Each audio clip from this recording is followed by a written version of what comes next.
Hi, I'm Dave from Cosmia Festival, and welcome to this online event which is taking place as part of our programme for our 2020 festival.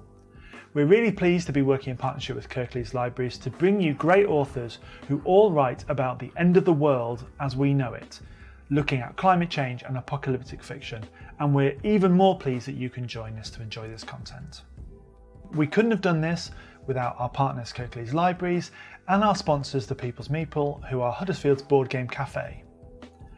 This event is one of many taking place across our festival period, so make sure you check out our website for details of all the other stuff we've got going on. That includes more author talks, creative workshops for young people aged between 8 and 17, board game events, book club talks and academic content. There is really something for everybody. Obviously, we'd love to welcome you to Huddersfield in person for our festival this year, but we hope that you can still have a great time with our online programme, and we look forward to seeing you in person in the future. Stay safe, enjoy the event, and we'll see you soon. To Huddersfield in person.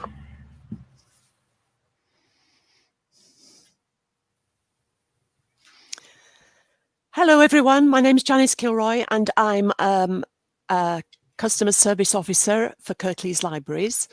And last week's Library Adventures live guest, Ross Mackenzie, a self-confessed history geek, had a fascination for Victorian London, and he thought he'd write a book about the mudlarks, the chimney sweeps, but particularly the toshers that he'd already read about, but giving a slant to it using dark magic and mystery and adventure.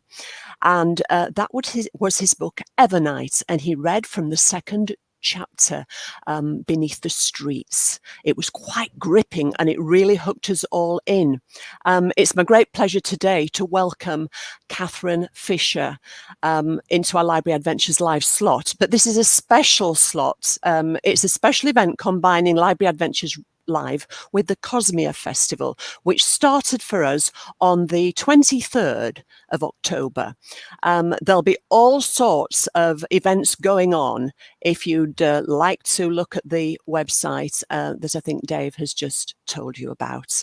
Now, this one is well, the festival itself is science fiction, it's fantasy, it's a multi-arts award festival, and Kirklees Libraries deliver the literature strand via Facebook and YouTube. It's my great pleasure today to welcome Catherine. And I'm sure that her work will already be familiar to many of you, but for those that don't know her Catherine is a recipient of many literary awards. She was the first Wales Young People's Laureate, I should say, and she is an acclaimed children's author and a poet, and she joins us from her home in Newport, South Wales. Today she's going to introduce us to the third book in her trilogy, The Clockwork Crow, and this one's called The Midnight Swan, and we hope she'll be able to read the first chapter to us. I read it, and it really, towards the end of the chapter, made the hairs on the back of my neck stand on end and sent a shiver down my spine. It was so good, and I really wanted to read more. And then I read book 1 and book 2 as well, just so that I could get an idea of how the characters developed through the 3 books.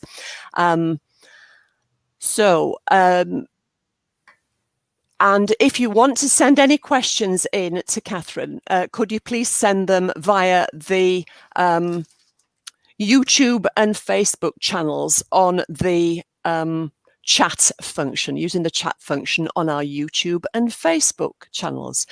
Good morning, Catherine. It's lovely to meet you. I've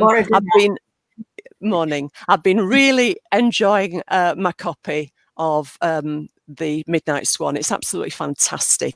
And I'm sure all the audience would love to read it, but obviously, and it does serve as a standalone, but it would be great for them to read the other 2 as well. The titular one, Clockwork Crow, and the second one, The Velvet Fox. Absolutely brilliant. I won't spoil it for our audience because I know that you're going to read from it, but my goodness, it really just made me want to keep on reading. Anyway, I wondered, would you like to read the first chapter now, or would you? I don't know whether there are any. If I spoke a little bit about the first two books first. Brilliant. Yes, that would be great. So the first book in the trilogy is called The Clockwork Crow. There it is in this beautiful cover by Firefly Press. And essentially, I wanted to write a Christmas book, something cozy, set in a large house in a snowy landscape, which would end on Christmas Day. And my first idea, which sort of popped into my head from nowhere really, was the title, which is The Clockwork Crow. And as soon as you have a title like that, obviously you have to live up to it. And so I had to invent the character of the Clockwork Crow. So the book starts with a small girl. Her name is Seren Reese. She's an orphan. And this is Victorian period. It's late at night. She's on a railway station, all on her own, waiting for a train. And the train is going to take her to a house called Place of Ran, a big house where she's never been before, but where she hopes she will be able to start a new life with all the lovely things she dreams about and the Christmas that she dreams about as well. However, while she's on the railway station, a stranger who is very worried about something gives her a newspaper parcel and asks her to look after it just for a while. And he goes out into the night and doesn't come back. And Seren's train arrives. And after a bit of indecision, she decides to get on the train and take the parcel with her. And when she opens the parcel, of course, she finds the pieces of the Clockwork Crow. And I really enjoyed imagining her putting it together and winding him up. And then, of course, as soon as she winds him up, he starts to speak and he's a character in his own right. And he was great fun to write, the Crow. He's very, as you know, if you've read the book, he's very tetchy, he's very irritable, he's very vain. And he tells lies constantly about who he is and where he's come from. She doesn't know what's the truth, but he can do magic. And Seren finds that she needs his magic to solve the mystery of what's going on at Place of Ran, because when she gets there, it's nothing like she imagined. So the book ends on Christmas Day. It's a Christmas story, very cold, wintry, frosty, lots of ice and snow. And then the second book, which is called The Velvet Fox, as you can probably guess by the cover, is an autumn story. So I wanted something very autumnal, very sort of set at the time of year we are now, with the leaves falling and the conkers growing and the berries in the hedgerows, and very rich, russety sort of tones in the book. And in this one, I don't want to say too much, but they run into a very dangerous enemy indeed, the Velvet Fox, and have to outwit him. So that's the second book. And then the third book, which is the one I'm going to read from now, which is the one that has just come out, is The Midnight Swan, which is set at midsummer, very hot time of year. And all the way through the three books, the Crow has told various stories about how he came to be in the shape of a crow, none of which are true. And Seren in this book finally gets out of him the truth of how the spell was put on him to be made into a crow. And basically the story is the adventure of how they get him back, or try to get him back to his human shape. And it opens at the Midsummer Fair. And the Midsummer Fair is going on at a little town near where they live. And Seren and Thomas and his mother, Lady Maya, have gone to the fair for the day.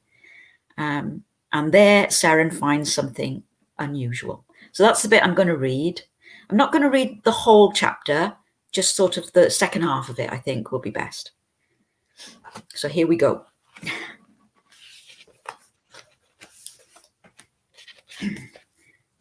The summer fair was a joyous riot of colour and noise. The streets, normally so sleepy, were packed with people. Fairings and sweetmeats and pots and pans and ribbons and honey and jam were being sold at dozens of stalls. There were shooting games and big men smashing a hammer to make a bell ring, tug of war, foot races, and in a tent by the church, poetry being made up and chanted in Welsh. The sound of it fascinated Seren. Thomas had to tug her away. There were competitions for the best flowers and fruit and puddings and pies. Dancing went on at the corners of alleys, and fiddlers played reels and jigs and sipped ale from foaming tankards. In the main square, a wooden roundabout creaked, its horses rising and falling, steam gusting from its engine. "Shall we go on that?" Seren said. Thomas shook his head. "No, it reminds me of the hateful carousel. Let's look in the mirrors instead." As she ran after him, Seren thought that was a good idea. She would like to buy the crow something from the fair, but the crow couldn't eat anything, and he would certainly never wear a ribbon. Well, maybe she could find something that would bring him out of his bad humour. But the fair was so wonderful, she soon forgot everything else. She ate 2 licorice dabs and a long unwinding stick of sherbet. She bit through the crunchy outside of a toffee apple into the white, soft fruit. She threw balls at coconuts and small yellow ducks. She ran screeching through the hall of mirrors, seeing a whole row of stretched, gross, squat, shriveled, and enormously tall Serens. She bought a red ribbon for Lily the maid, who had been disappointed not to come, and a gingerbread man for Gwyn the stable boy. So by the time the church clock struck 2:30, she was hot and sticky and thirsty and red from the sun. And also, she had lost Thomas. Suddenly worried, she looked round. She was in the middle of the market square and a huge flock of ewes was coming through. She stepped back into a sudden space that she hadn't known was there. She turned. Behind her was a small, dark alley. It was squeezed between 2 houses, and its slanty strangeness made her take a few steps closer. The walls were cobwebbed, and its cobbles glittery. There was something not quite right about it, as if it led out of the happy sunlit day. She was about to turn away when she saw the stall. "Oh," she said. It was a little way down against one wall. Its lopsided trestles were piled with old junk, kettles and books, looking worn and tattered and wonderfully musty. Seren hesitated just for a moment, then she hurried down into the dimness. No one was there. A small lantern was propped on the top of a pile of china saucers, and a cup of ale, half empty, stood beside it. "Hello," she said softly. Her voice rang around the stone walls and overhanging roofs. The fair seemed very far away, its noises distant. Next to the lantern was a sign. It read, "Everything, 1 penny." Seren was relieved because that was all she had left. The books were certainly old. They were piled in dusty heaps, some of them spotted with mildew. A few had metal clasps and locks. When she prized them open and looked inside, they were written in languages she didn't understand. One actually fell to pieces as she turned the pages. She glimpsed unicorns and manatees and impossible beasts, but the pictures crumbled to dust even as she tried not to breathe on them. They were unreadable. Disappointed, she pushed them aside, and from the bottom of the pile, she pulled out something else. It was a small casket made of dark metal. Beautifully painted on the lid, the face of a swan was staring at her. Seren gasped. The swan's gaze was so direct, she almost thought it was alive, especially as the eyes were inlaid with some shiny silver foil. It was a black swan, and it wore a diamond collar. All around the painting were some words. She had to turn the box to read them. The box of the Midnight Swan. If you can open my closed lid, your heart's desire inside is hid. Seren's eyes went wide. This might be just what the crow was looking for. After all, His heart's desire was to be magicked back to human form. Could it really only cost 1 penny? It seemed too good to be true. She tried to open it, but the lid wouldn't budge. She tugged and peered to see if it was glued or stuck together, but no. There wasn't anything wrong with it, and no keyhole either. There must be some trick to it, or... Something hissed. Seren turned quickly. On the corner of the nearest house, a gargoyle was carved.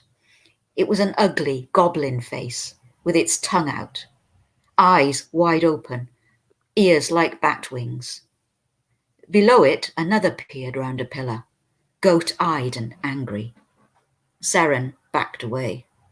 There were more, a cheeky one between some ivy, a sly one under the eaves. She took another step, then took the penny out of her pocket. She held it up. I'm leaving this for the box. I hope that's all right. Seren put the penny down on the stall. She hurried backward with the box under her arm. She had a horrible feeling it would be a mistake to turn her back on the ugly faces. Then something tiny and cold as a needle touched her arm. It was a raindrop, but it hadn't rained for weeks. Even as she thought it, a huge downpour began, roaring down on the dim alley, rattling in pipes and gutters, being spat out in fountains by all the gargoyle faces, turning the cobbles into a stream of water. Seren gasped. She turned and fled. And was it the thunder of the rain, or were there padding feet on the cobbles, hurrying angrily after her? She was soaked. Her dress clung to her. Her hair was plastered across her eyes. And then small hands came out of the storm and snatched at her hair, grabbed her dress. She gave a shriek and pulled away and yelled, "Leave me alone!" and burst out of the alley into blinding sunlight, straight into Thomas. The box fell on the cobbles. Seren staggered back. "There you are. I've been looking everywhere." Thomas wore a jaunty neckerchief and his mouth was smeared with toffee. "It's time to see Mama do her judging. Come on." He bent down and picked up the box and looked at it curiously. "What's this?" "Trust you to find some old stuff, Seren." "It's not for me, it's for the crow." She snatched it back from him. "I got it from that stall down there." She turned. Her words dried up. Between the copper kettle stall and the fishy whelks, there was just a blank stone wall. No alleyway, no gargoyle faces, no stall. Not only that, it was sunny, and she was completely dry. Thomas wasn't listening. "Tell me about it later." He grabbed her arm. "Come on now, or we'll miss it all." Seren let him pull her away, but she kept tight hold of the box and took another look back, puzzled and scared at where the alleyway should have been. They had been angry. This was something secret, something they didn't want her to have. But it was too late now. So that's the first chapter of the book, or the end of it. And she takes the box and tries to open it to find out what is inside that can give you your heart's desire. I'm not going to tell you what it is, but they do manage to open it and set out on the quest to find the garden of the Midnight Swan. Thank you very much, Catherine. That was lovely. And exciting, and I'm sure people can't wait to read the rest of it. Your writing is so descriptive, and as I've read the books, the characters are so well drawn. But of course, you are a poet, and you're also Welsh, and I'm reminded of that old adage that says it's something to the effect that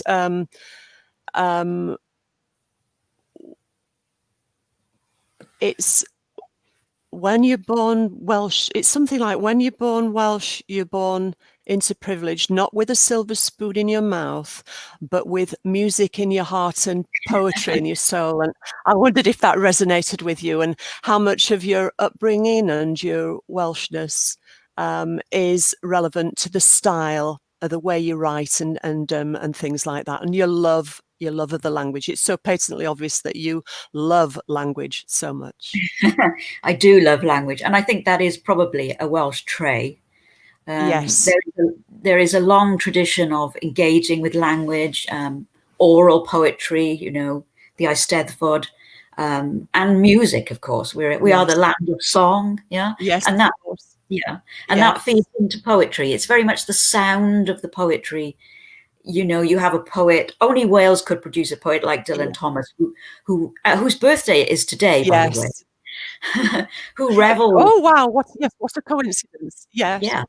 Who in the sound of words. In the sound of words, Yes. And I think, you sort of inherit that as a birthright, as you say.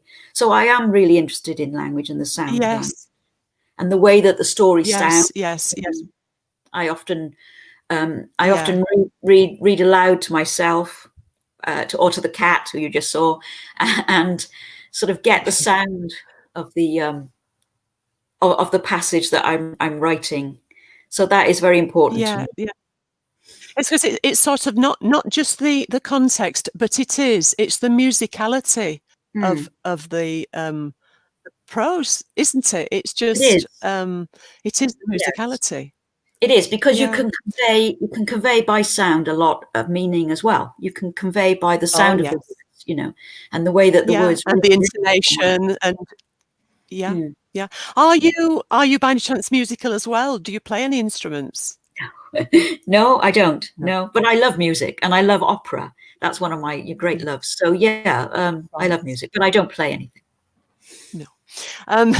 Well, you're so multi-talented anyway. I've been reading up about you, so that's hardly a fault. I've also been reading the Incarceron novels, the 2-book sets, Incarceron and Safik, and I was reading up on the quotes that you'd put into the mouths of the various characters and Incarceron itself, of course. And every one of them is absolutely brilliant. But there was one particular one that I took out, and please excuse me, I meant to memorize this, but it was too long in the end, so I never did. So I'll just read it if I may. And it's, we are chained hand and foot by protocol. Enslaved to a static, empty world where men and women cannot read, where the scientific advances of the age are the preserve of the rich, where artists and poets are doomed to endless repetitions and sterile reworking of past masterpieces. Nothing is new. New does not exist. Nothing changes. Nothing grows, evolves, develops. Time has stopped. Progress is forbidden. Because that is the essence of a dystopia, to me, I suppose. And so that's why I picked that one out. But I wondered, Catherine, are you an optimist by nature? Or does being a writer of dystopian novels mean that you have quite a bleak outlook on life in general? Well, I am an optimist by nature. Yes. So I don't think. I don't think that's that's not a personal thing. No. With Incarceron, there are 2 worlds in the book. I could show a copy of it. There it is. Lovely cover again. Yes. So there are 2 worlds in the book: the prison of Incarceron, but outside the prison is this sort of static world, which is what that quote refers to. Yes. The realm, yes. And in the realm, time is forbidden. So they live in a sort of fake 17th century, was it? Yeah, 17th, 18th century sort of paradise. Yes. Which is totally fake and computer generated. And they've tried to sort of stop time. So they are living in this very static, stale existence where art has sort of come to a stop. Yes. Which is where Claudia, who's the sort of heroine of that part of the book, is trying to escape from. That's the warden's daughter, isn't it? Yeah, yes. The warden's daughter. She is the daughter of the warden of Incarceron. Incarceron being a prison, which nobody knows where it is. It's hidden. And in that prison are all the people who probably would be causing the change, the troublemakers of society, including artists and poets, I'm sure. criminals, anybody who's it doesn't quite fit, were put in Incarceron and locked away, and no one knows except the warden where the prison is. And Claudia, who is due to be married on her 16th birthday to a boy that she hates, is trying to find a way out of this dilemma. And she manages to communicate to a boy called Finn, who says he is in Incarceron, a bit like we're communicating now. They can see each other, and that's all. And he is not at all what she expected, because they were always taught that the prison was a perfect world for its inmates. And Finn tells her that is not true. The prison is hell, basically. There are gangs preying on each other. The prison itself is alive, is malevolent, and sort of teases and preys on its prisoners. And just to stay alive in there is, a feat. And Claudia is astonished. Yeah, she is astonished at this. So they make a plot, they make a plan to get him out, if possible, to try and find a way out for him, and to get her out of her arranged marriage. So you've got two strands in the book which start far apart from each other. And what I wanted to do through the book was to get them to converge. So they do finally meet in flesh. Yes. In the flesh. Yes. Oh, it's a brilliant book, and I would urge all our viewers to look out for that 2-book series as well. Absolutely fantastic. I know that you have interests in obviously mythology and history and architecture, and that you got inspiration from the architect, artist, engraver, Giovanni Battista Piranesi. Sorry, Piranesi, I should say.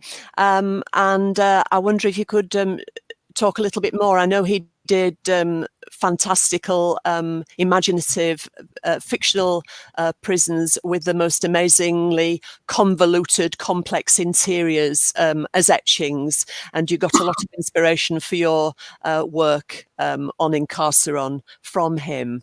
And I wondered if you just talk a little bit more about him and your other, where you got your other inspiration from. I did. Yeah, I don't know much about Piranesi. I think he was a Renaissance engraver, Italian, obviously. Yes. But I went to see an exhibition, actually, of his work in Cardiff many years ago now, of the engravings of the Imaginary Prisons series, which he invented these, as you say, these vast halls of, and these engravings are quite well known as spurs to fantasy novels. I'm sure Mervyn Peake had them in mind with Gormenghast. Yes, I'm sure he did. I've actually seen them at the New York Met on my one visit to America. Very, very, very, very impressive. Yeah. And so I that was one element, and then I met a friend who'd done some work in Cardiff prison, and she was telling me about it. And again, it's these little things that drop into your mind one after the other. And I remember thinking, how about a novel set in a prison? Could I do that? And if I did, it would have to be no ordinary prison. And then you start to elaborate, and you start to think about, what if the prison was alive? What if Incarceron has a mind of its own? Who's in there? Who's outside? How do they communicate with each other? What's the situation? And you start to sort of elaborate on that. So Piranesi was definitely one of the starting points for the novel. Yes. What made you become this type of a writer, Catherine? Were you always drawn to sort of dystopian, apocalyptic novels as a young woman? What sort of books did you read? And when you were a child, what sort of books were you reading? I was reading fantasy books. From quite an early age. Yeah. I started with Alice in Wonderland, which I was obsessed with. I didn't understand it, I didn't understand like the word play in it, or Yeah. not until later. It's a funny book, isn't it? Because you can dip into it and you can see different things at different ages. You know, you see there are all sorts of layers to it, aren't there? That as a child you don't actually understand. Exactly, you don't understand. Like, but the best books really are like that, aren't they? Yes, and you don't have to understand all of it. No. I was just fascinated. Swept along, aren't you? Yeah, by the sheer imagination of it, you know. Yeah. And it moves very quickly as well. So you know, you're down the rabbit hole. You meet the pig and the Duchess and the Cheshire Cat, and you know, everybody it tumbles over itself in a way. Yes. So I was pretty obsessed with that book and The Looking Glass. I remember asking when I was in school. Our school library was tiny. You know, I mean, it was like 2 shelves, and I'd finished the reading scheme. I think I was perhaps the only kid ever to finish the reading scheme, and I was allowed to go to the library to choose a book. And I remember saying to the teacher, I'd like something like Alice in Wonderland, and she was baffled because there is nothing like Alice in Wonderland, and certainly not in the limited. I think I ended up with The Wishing Tree by Enid Blyton. Yes, which is not a bad. But anyway, those sort of books fascinated me. And then I went on to books by people like Alan Garner, where he's using sort of fantasy and myth to make a modern novel. But I was also reading, I'm obsessed by fairy tales all the time, fairy tales, folk tales, myths and legends. So, you know, these are the books I was reading. And then I got into, Tolkien then, and, you know, the great works of fantasy, including some dystopian works as well, and Gormenghast. Gormenghast, of course. Yes, yeah. Who are your favourite dystopian authors and titles? That's difficult because most of them are not really very current. There's a book by a very little known Victorian nature writer called Richard Jefferies. Do you know Richard Jefferies' work? No, I don't. No, he mostly writes about nature, but he wrote a book called After London, which is probably about, I'm not sure of the date, 1880s maybe, really early dystopian novel, where he imagines a great snowfall which destroys civilization. And he imagines London as it would be. It's very prescient, and it's also very early. Nobody else, I don't think, had even done anything like that. I think he was even to make a note of that. So what's his name again, Catherine? Richard Jefferies, After London. That sounds really, really interesting. Yeah, it's an interesting book. Obviously, I liked H.G. Wells, you know, all his stuff. I like John Christopher. He wrote a book called The Death of Grass, which is another early book, not as early as Jefferies, obviously, but which is a really good dystopian novel. You know, those were the sort of books really that I got into. And John Wyndham, did I mention Wyndham? Yeah, you know, the Triffids. Yes, of course. Now, would you like to? Can you think of a passage in Incarceron that you could actually pick out to read? That was quite tricky. I'm sorry to drop that on you, but it's just that I thought it was so wonderful. Perhaps I can find. Perhaps I can find a short bit. I'll read the bit if I can find it, where Claudia breaks into her father's study.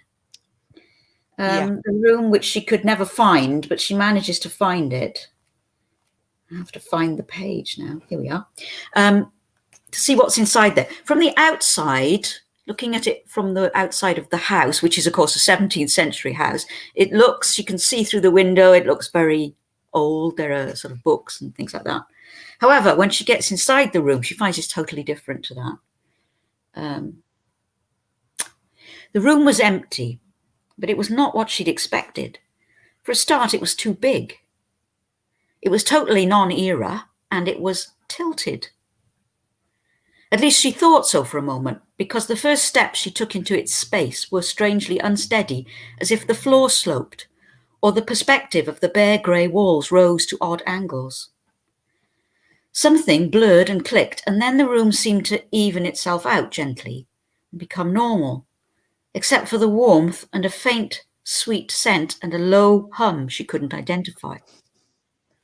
The ceiling was high and vaulted. Sleek silver devices lined the walls, each winking with small red lights. A narrow illumination strip lit the only area directly below it, revealing a solitary desk and a neatly aligned metal chair. The rest of the room was empty. The only thing marring the perfect floor was a tiny speck of black. She bent down and examined it, a scrap of metal dropped from some device. Astonished, not quite sure she was alone, Claudia looked round. Where was the window? There should be two, both orieled casements. You could see them from outside, and a white ceiling and some bookshelves. Often she'd wondered about climbing up the ivy to get in here. From outside, the room looked normal, not this humming box. She paced forward, gripping Jared's disc tight, but it registered no warnings or danger.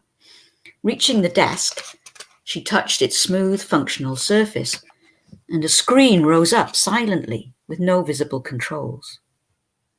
She searched, but there was nothing, so she assumed it was voice-operated. "Begin," she said quietly.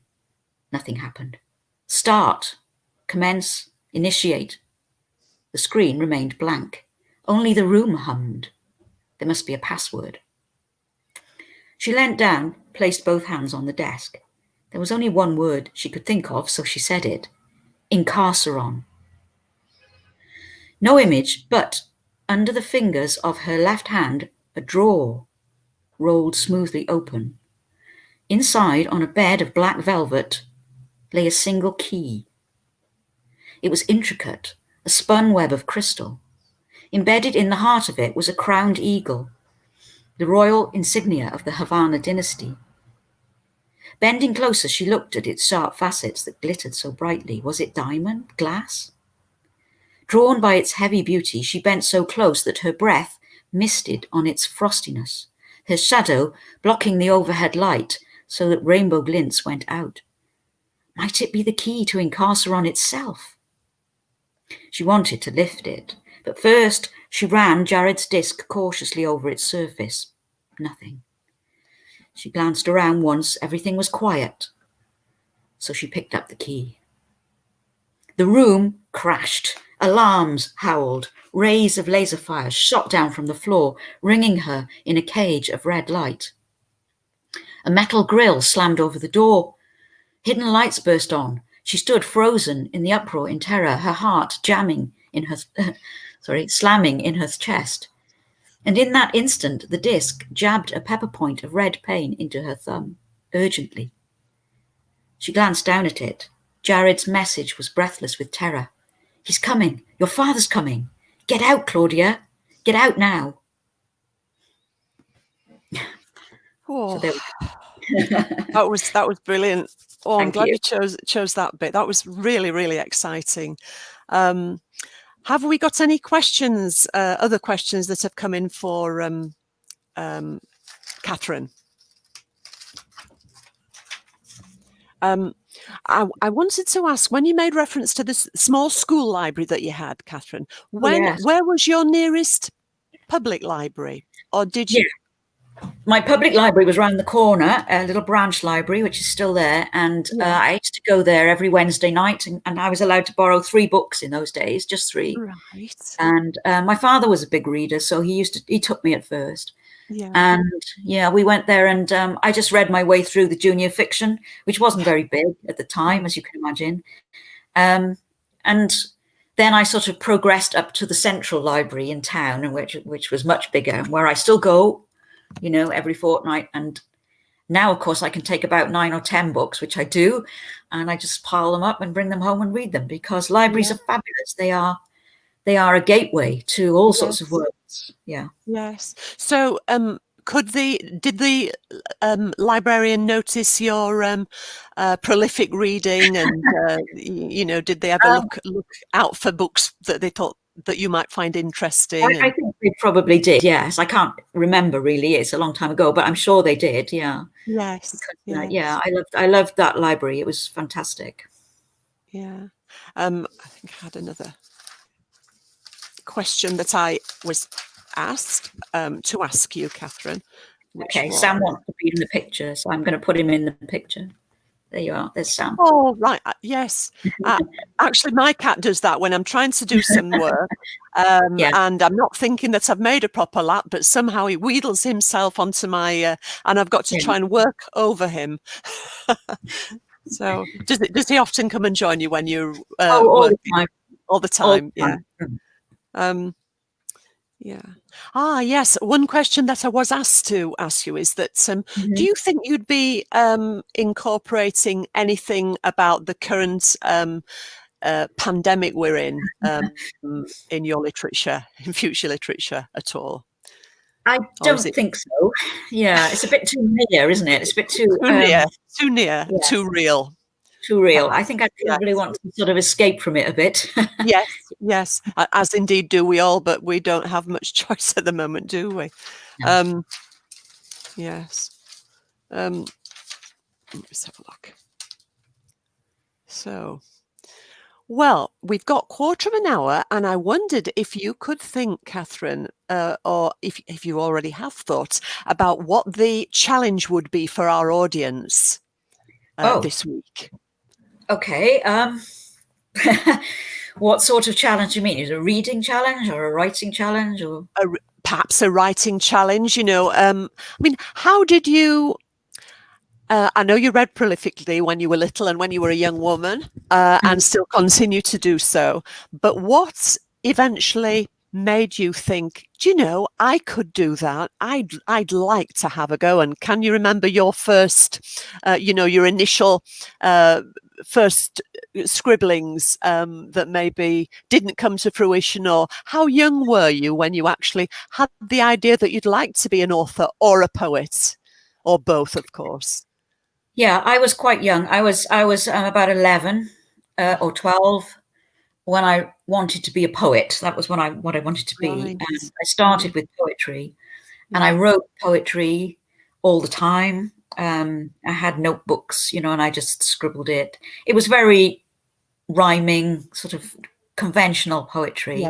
Yes. But I loved the sound and the chanting of it. I loved to read poetry. Yes. Things like The Lady of Shalott, which was very strong rhythm and sound. So I used to go around reading those and chanting them, and then trying to write my own sort of poetry. Yes.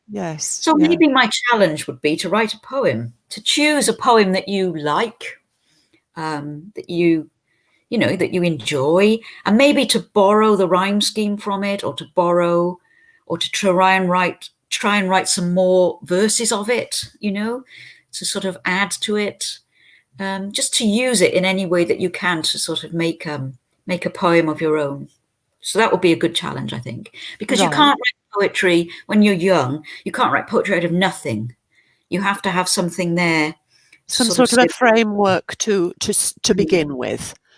And I often think it's a good idea just to steal, because poets are great thieves, to steal the rhyme schemes or to steal some words from a poem and try and make your own contribution to that poem. Right. So that was how I started, and I didn't write stories. I didn't get into writing stories till much later, actually. Right. And presumably you were surrounded by poetry growing up anyway, and you'd be hearing it at school. Presumably there was quite a strong emphasis on the Welsh poets at school, so it would be a real natural progression for you to want to become a poet, like probably many of your classmates, I would have thought, would be so into poetry, simply because of your upbringing and where you grew up. I don't know about my classmates, to be honest. They were interested in other things, I think. But yeah, I mean, obviously we had a lot of poetry. I remember this was we're talking about the late 60s, early 70s. There was no national curriculum. Teachers could do what they wanted to do, where their interests led them, in a sense.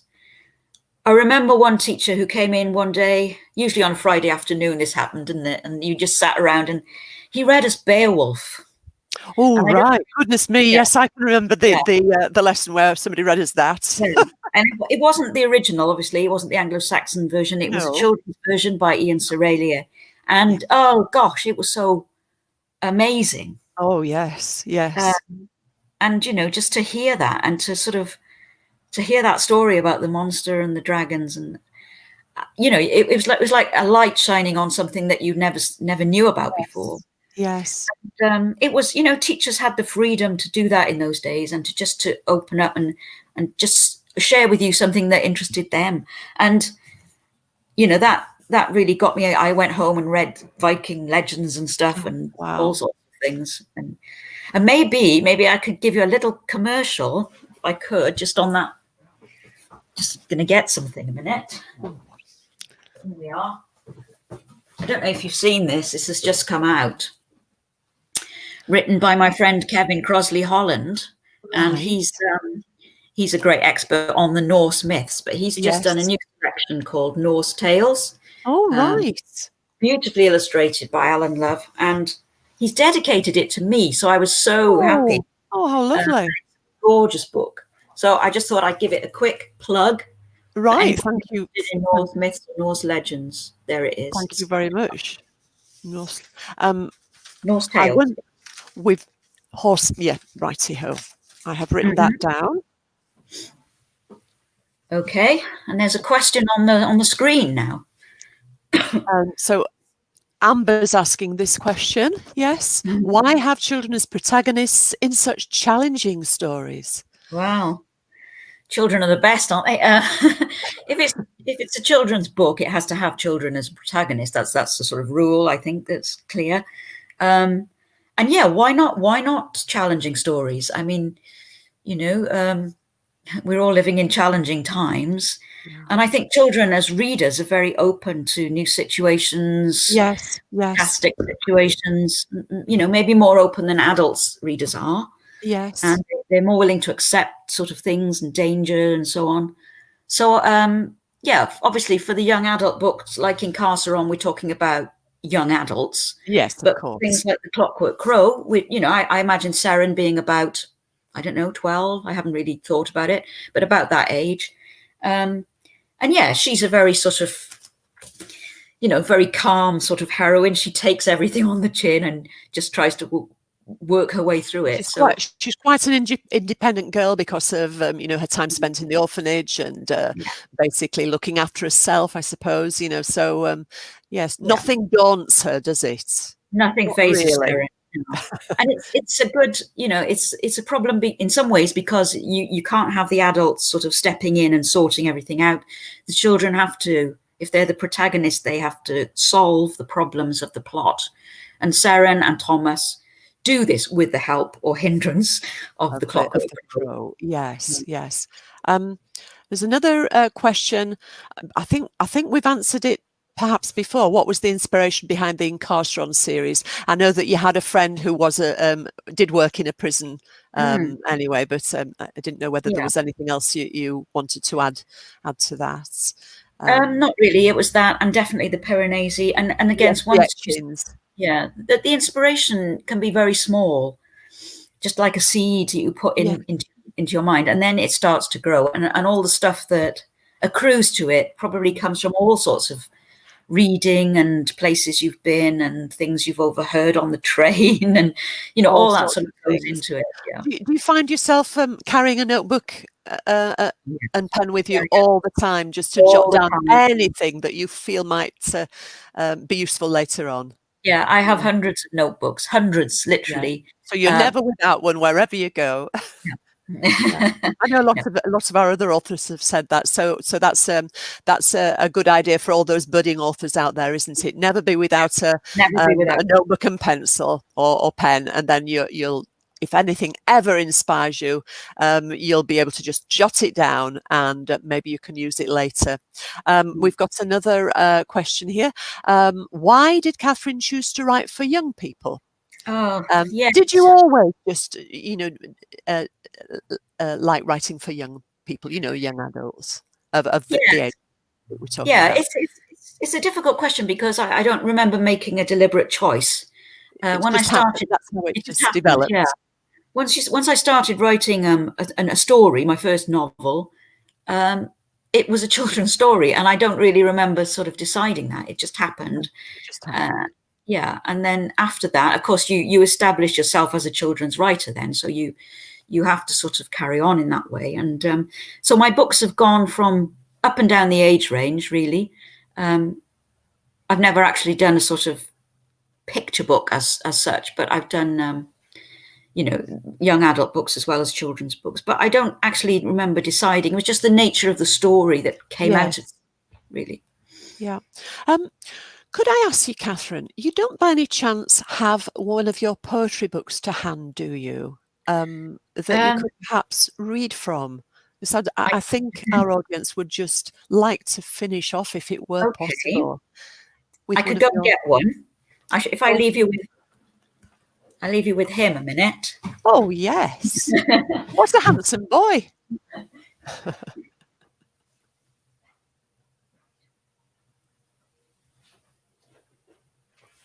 Oh, that's lovely, Jessica.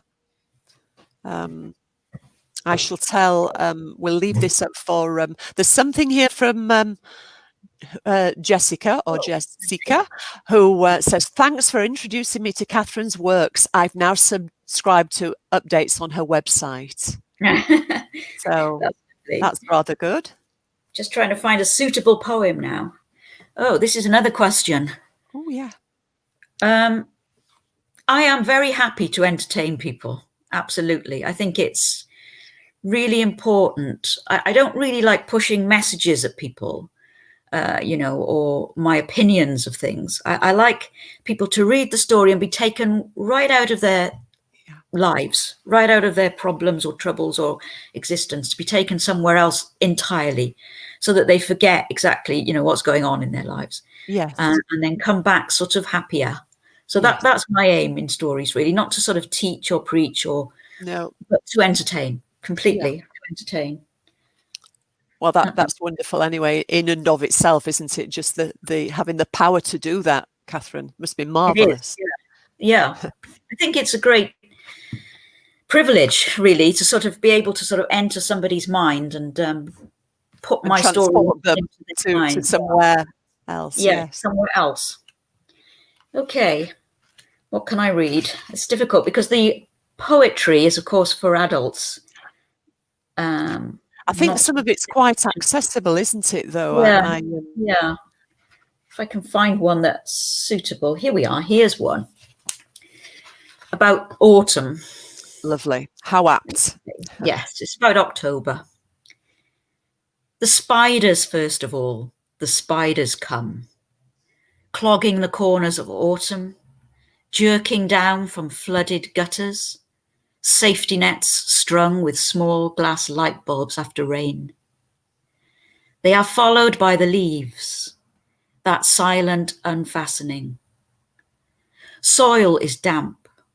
The long wet grass will not dry out, nor the brown stems of herbs, the fungi's spiral staircase round the rotting tree. Fat woodcock thump down in the furrows, back from their summer on the moon. Hard black sloes are snapped, crushed in baskets for gin or jelly. The darker nights of forecasting begin. Sliced apple peel, herbal candles smoking in mirrors, all the omens gather to their close. The month's end is a bonfire and a bolted door, and a new blackness breathing round the house. That was lovely. That's from The Unexplored Ocean. Absolutely beautiful. Thank you so much for that. That's okay. Thank you, Catherine. That was wonderful.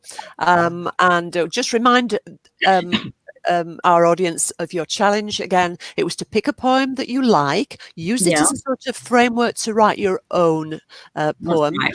Maybe use the same rhyming structure and pick maybe some of the words, but create a version of your own.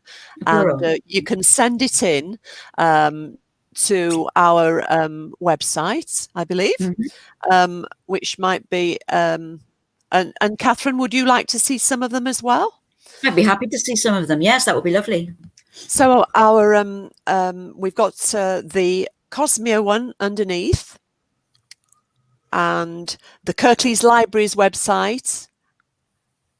Sorry, that's me placing the banners. This is the librarian's been hanging around in the stacks, coming to do a bit more plugging for Catherine and her books. Of course, yeah.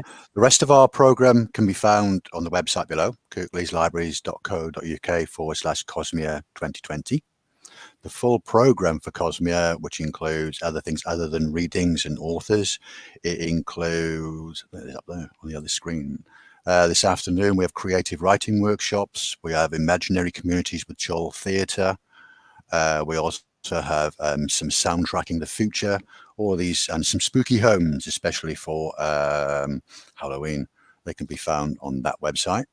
But our great friends down in Home Firth at the independent bookshop, Read Home Firth, are offering 20% discount on Catherine's books from now until December. So any of the novels you've seen today, any of the novels you see on Catherine's website, go along to Read Home Firth and they'll give you 20% off using that discount code. Obviously, if you might be a little circumspect about visiting, going into a shop, you could email Read Home Firth.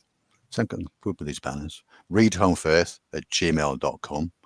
You can also use their Twitter account to tweet them at read_homefirth. And the reminder, there's Catherine's email address there. Website is there. Website. Mm-hmm. Okay. Well, thank you very much for having me. It was lovely, and thanks from Sam as well. Thank you, Sam. Thank you, Catherine. That was wonderful. Thank you so much. Thank you. Right. Well, I'm sure everybody really, really enjoyed that. And I hope that we get lots of things sent in, lots of ideas of poems that people have written. Right. Thank you so much. Not sure really how to just gently sign this off or finish this off, Kev, my technical person there, and Dan Breen. But thank you so much once again, Catherine. Okay. Thank you very much. Bye, everybody. Bye. Bye. Bye. Bye. Croeso. Croeso. Croeso.